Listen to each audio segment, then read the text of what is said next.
Great catching up with my next guest who's coming off his first UFC victory. He got a win over Johnny Munhoz Jr. back at UFC Fight Night on August 1st. It is Nathan Maness back here on the program. Nathan, how are you? Everything's going good, man. Can't complain. Well, congratulations right off the top on getting that first UFC victory. You know, we talked about a pre-fight. This was a long time coming, you getting a UFC shot. But first, I wanted to start with the opponent switch up because that sort of happened really close to fight time. How are you feeling when, you had this fight, you knew who you were going to fight, and then all of a sudden it's a last-minute opponent? I think it's more mental than anything. I was sitting at 140 pounds, getting ready to actually go to the sauna and sweat off the last 4 or 5 pounds. And, Pat called me up. He said, Borg's out. They have your replacement. It's at 145. The guy's 10-0, King of the Cage champion. We didn't really watch any film. And basically, you got to make a decision right now so we can get this guy here and get his medicals and everything like that taken care of. So it was really on the spot. And, it just came back to fighters fight, and that's the mindset you kind of had to have. And, with the fact that you didn't have to fight at bantamweight, do you feel like you actually performed a little bit better in the fight because you didn't have to cut that extra weight? Or how did you feel in there? I should ask that. I felt great. I feel like I had 2 more rounds in me, which is, honestly, it's a little surprising for 9 days notice. I didn't have a ton of time to prepare for it, and there was a lot of grappling, a lot of wrestling, stuff that kind of wears you out sometimes. So I felt really good. When did you actually find out Borg was out of the fight? Like, take me through fight week, like Monday to Friday. When did you find out he was out? Because it seemed like it happened pretty close to weigh-ins from what I was remembering. Yeah, we flew in Tuesday. Everything was good. Tuesday, Wednesday, all of Thursday. Thursday night at like 9 o'clock, Vegas time. Just when you said, just when you're starting to cut weight, right? Or do the last little bit. I'm ready to get in the sauna. Like right then, I like to cut it the night before, so I don't wake up and I feel like I'm on a time schedule. I like to get it out of the way and go to sleep. So I'm getting ready to go. Pat calls and said Borg's out. I'm sitting at like 140 pounds, 141 pounds. I'm pretty low. And he, like I said, we got this guy. He's a world jiu-jitsu champion. It's a little different. But we just had to make a decision, man. It was pretty crazy. So what happens at that point? Like, are you looking up tape, or is your coaches doing that? Like, how do you prepare? Because I know you've done it on the regional scene, but this is the UFC, so I'm sure, it's obviously more important. You want to get that first UFC win. Yeah, from what I remember, man, we didn't watch any film. Sean was blowing him up. We needed a decision right now. We had to drive this guy in. He had to get all of his medicals done for the commission to even let it happen. We made a decision. I wouldn't say no more than 3 or 4 minutes. We were saying yes, and they were sending me over the bout agreement. We worried the fight wouldn't take place. The UFC is pretty good about getting replacement opponents, but you never know. Would that ever cross your mind? You're like, man, my debut could be delayed here. Yeah, I thought it wasn't going to happen, just because it wasn't Tuesday or Wednesday, it was the day before weigh-ins, in just a couple of hours we'd be weighing in, really. So I really wasn't sure. I didn't think I was going to get paid anything. I've spent all this time out here. I took off work, to be able to come here. I was a little down about it. Like I said, it was more mental than anything. What was the game plan in the fight? Because I know you're kind of just playing to your strengths at that point. This is something we talked about even pre-fight, where when you have an opponent switch up, you're kind of just like, I got to focus on what I'm good at. So what was the game plan? Luckily, nothing too big changed from Borg. We wanted to keep the fight standing. We knew he was a black belt. He was good on the ground. We eventually found one video, so I watched one tape on him the whole time. And it was just shoot, the same thing he done. Nothing really surprised me in there. It's just it was kind of a hard fight to look good in. It was kind of just grueling, and we just had to do the little things to come out with the win. I know you didn't know much about him going into the fight, but anything surprise you in the fight that you weren't expecting? He was a little stronger than I thought he would be. I felt like I was a little bigger than him at weigh-ins, even cutting as low as I did. I had a couple of inches on him in height, a couple of inches in reach still. I sprawled pretty good on his takedowns, but I couldn't ever hardly break his grip. I don't know if that's the jiu-jitsu for so many years. He had a really strong grip, and when he grabbed a hold of me, it was kind of hard to just get that separation. When we did our pre-fight interview, I had so many people get mad at me because I didn't ask you about takedown defense, because a lot of people are like, well, how's this wrestling? Blah, blah, blah, this and that. So do you feel like you kind of silenced those critics a little bit, just because we did see some takedown defense in the fight, and I thought you looked pretty good overall in the matchup?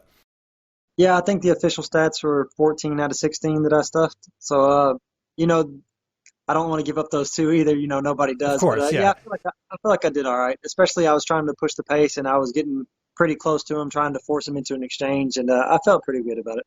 How confident were you were going to get your hand raised? Because it was kind of a weird fight, just the way it played out and everything. And obviously when you go to the decision, you never really know with the judges. Yeah, in the fight, I wasn't sure. I was asking my coaches, In the moment, I probably wouldn't have complained too much if it would have went the other way, just being completely honest.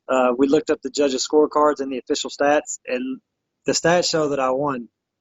But inside the cage, I wasn't sure.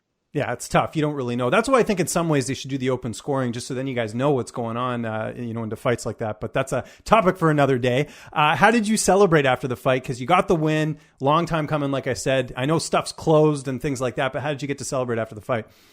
We went to Mandalay Bay, hung out. I had a bunch of friends come down that stayed in a different hotel, and they just watched the fights where they could, just to be a part of it afterwards. We went there and hung out for a little bit. We went to the Bellagio. Man, I'm so ready to eat and stuff. Like partying isn't really big on my to-do list, really. Yeah, you don't strike me as a guy who's like going to the club and throwing money around everywhere. So yeah, I got a pretty big adrenaline dump, and I'm just trying to eat some bad food. And we didn't stay out too late. I think we were back at the house about 12 and just sleeping. Anything good you eat after the fight? Before the fight, after the fight, man, I eat bad. I eat bad. Burgers, pancakes. Yeah, that's my thing. Have you spoken to the UFC, or has Pat, your manager, spoken to them just about what might be next, or your overall thoughts on the performance? Because they must have been happy that you took the fight, especially with the opponent changed so late. Yeah, I didn't talk to Sean specifically, but from everything Pat said, he was thrilled that I was willing to step up and take another short notice. We plan on emailing them this weekend and trying to get something for maybe late September, early October, get an actual full camp, and try to show some more things in there this time. Who are you looking to fight next? I got to ask that because you're coming off a win now. I know you're not the type of guy to get on the mic and yell and say, I want this guy next. But, looking at the bantamweight division, is there anyone that stands out? Or would you like the Borg fight rebooked? I would be fine with the Borg fight rebooked. Me and Cody Durden, I've tried to fight him a couple times on the regional scene. Interesting. It's never really worked out. No fault of my own. I don't want to call too much out. I would love that fight. We fought on the same card. We had the same amount of rest, same time to prepare. That's the other spectrum, whereas Borg's a big name. He's kind of an up-and-comer. I can do either. Excellent. I'm actually interviewing Cody tomorrow, so I'll mention that to him in a respectful way that, Nathan would be interested in fighting you, but he's not calling you out. No problem with the guy at all. I just think it makes sense. No, I agree. And I now that I think about it, being from Kentucky, he's from Atlanta, that would make sense that you guys would be familiar with each other. So that's good as well, too. What about the feedback from the fans? One of the things I noticed in our interview, there was a lot of people supporting you, a lot of people who wanted to see this happen. I'm sure after the fight, I'm sure you got some haters as well, because you're always going to get that in a fight that goes the distance. But how was the feedback overall after the fight?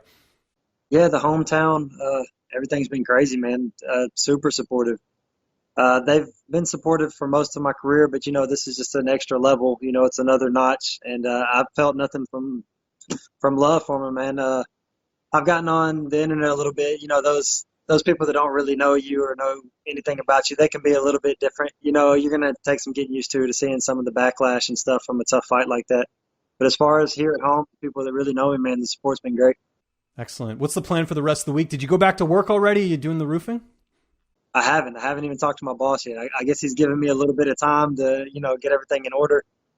Still need to talk to my wife about what we're going to do if we're going to try to train full time now and, try to make this money last till I can get, I need to train more. That's cool. Yeah, I need to train. So, we'll see how it goes. That's good. Well, the nice thing is you can always go, and that's like being a roofer. Like that's something that you can get jobs anywhere doing that, right? It's not like something specific to your area. You know what I mean? So if you ever wanted to go back to it or whatever, or let's say you decide to continue doing it, it's going to be an option that's always there, right? Right. And, I know my boss pretty well. Maybe he can just work with me a couple of days here and there and, just give me a little bit more time to, commit myself to this more than I have. Is cross training something you're looking at? Maybe going to some other gyms just to get some other looks now that you're in the UFC now? Is that something you thought of?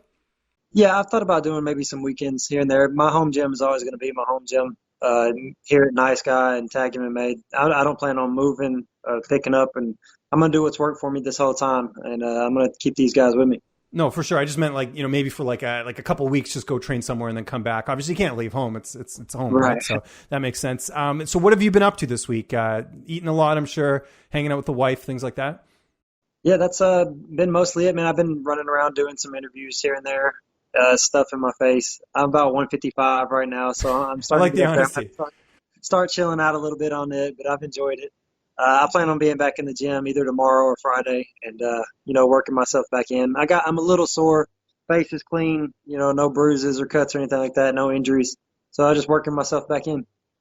Well, we're looking forward to what's next. And again, Nathan, congratulations on the victory. Just remind people where they can find you on social media. And if you got any sponsors or shout outs or thank yous, the floor is yours. All right, man. Yeah, I just want to thank God first and foremost, my wife, my family, my friends, my sponsors, Being in Construction, Max Custom Completions, Baker Chiropractic, Ape Ethics, Sweeps Apparel, Great North Supplements, Team Chad Lynn, Merle Painting, M&M Residential Services, Chris Skaggs at Expressway Credit Connection, Willits Landscape, Nachos Grill, Kirshner Building Centers. You can find me on Facebook, Nathan Maness, Instagram, Nate Mayhem Maness1 on Snapchat. Send me a follow. Thank you.